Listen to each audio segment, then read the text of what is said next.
Merhabalar, Gül'ün Mutfak Aşkı YouTube kanalına hoş geldiniz. Her gün farklı bir tarifle kanalımda sizlerle beraberim. Bugün seçmiş olduğum tarif yeşil mercimek ve bayat ekmekle köfte tarifi. Gelin dilerseniz bu güzel pratik tarifi nasıl hazırlamışım detaylarıyla sizlere anlatayım.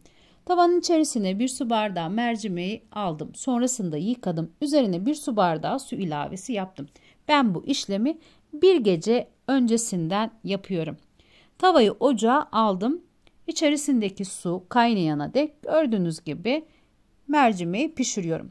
Karıştırdıktan sonra bu aşamada ocağın altını kapatıyorum. Ağzına bir kapak kapatıp tavanın bir gece bekletiyorum. Bir gece bekleyen mercimek pişmiş kıvamda. Hazırladığım mercimeği süzdüm ve bir el rondosu içerisine alıyorum.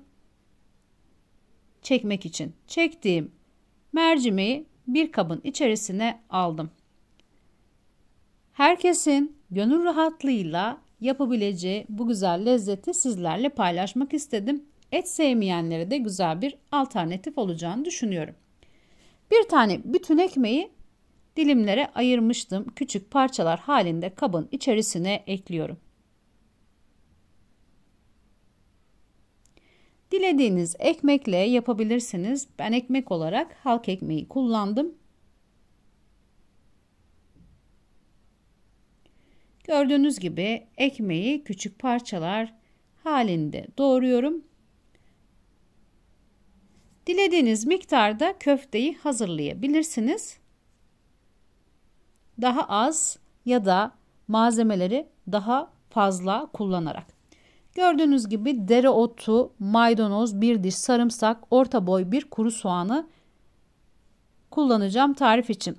Soğanı rendeledim, kabın içerisine aldım. Bir diş sarımsağı rendeledim, kabın içerisine aldım. 8 dal maydanoz, 8 dal dereotunu ince bir şekilde doğradım. Kabın içerisine ekledim. Bir tane yumurta,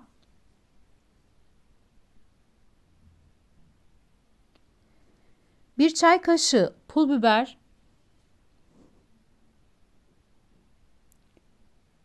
bir çay kaşığı toz kırmızı biber, bir çay kaşığı 7 türlü baharat. Baharatları açıklama kısmında da belirteceğim neler olduğunu.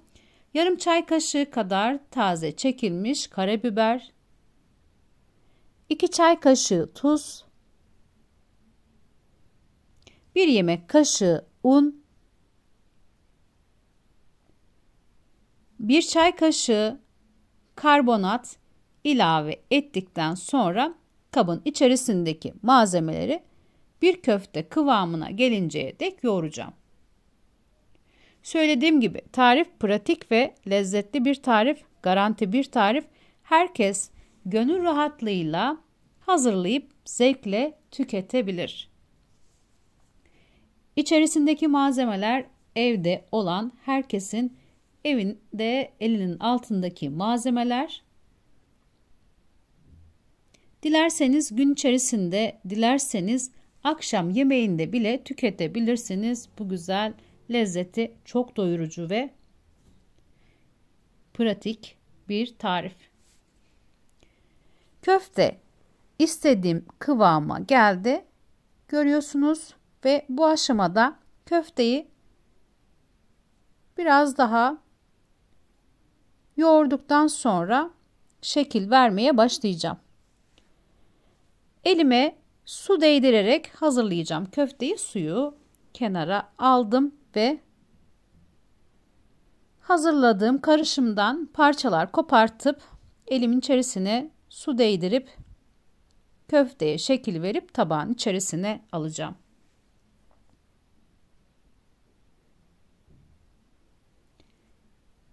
Mercimek çok faydalı bir bakliyat. Hem bu şekilde bayat ekmeklerinizi değerlendirirken çok da lezzetli bir köfte hazırlamış olacaksınız. Hazırladığım karışımdan parçalar kopartıp köfte şeklini veriyorum. Gördüğünüz gibi hazırladım.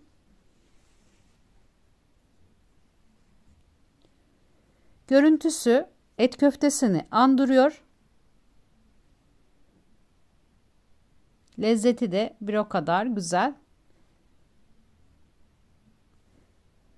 Köfteyi hazırladım. Sıra geldi pişirmeye. Tava içerisine bol yağ ekledim. İyice ısındıktan sonra hazırladığım köfteleri tava içerisine alıyorum.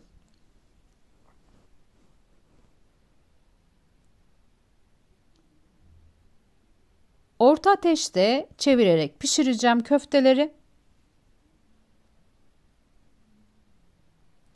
Dışı çıtır çıtır, içi yumuşak kıvamda bir köfte. Sizler de hazırladığınızda göreceksiniz lezzetini test ederek. Gördüğünüz gibi bir maşayla çevirerek pişiriyorum. Çok yüksek olmaması lazım. Ocağın yanması, orta ateşte pişmesi lazım köftelerin. Ve pişen köfteleri bir havlu kağıt serdim. Tabağın içerisine alıyorum.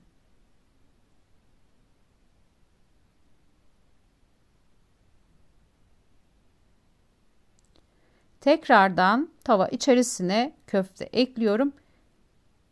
Pişenleri alırken diğer köfteleri de pişmek için tava içerisine ekliyorum ve çevirerek pişirmeye devam ediyorum.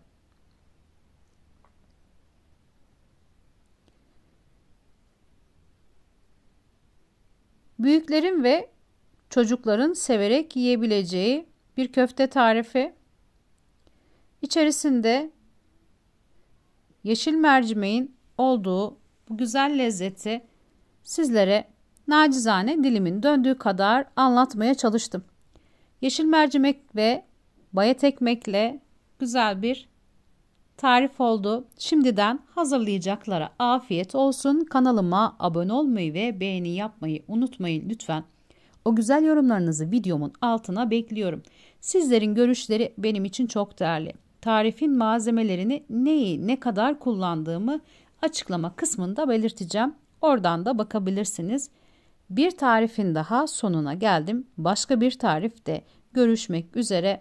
Herkese sevgiler sunuyorum.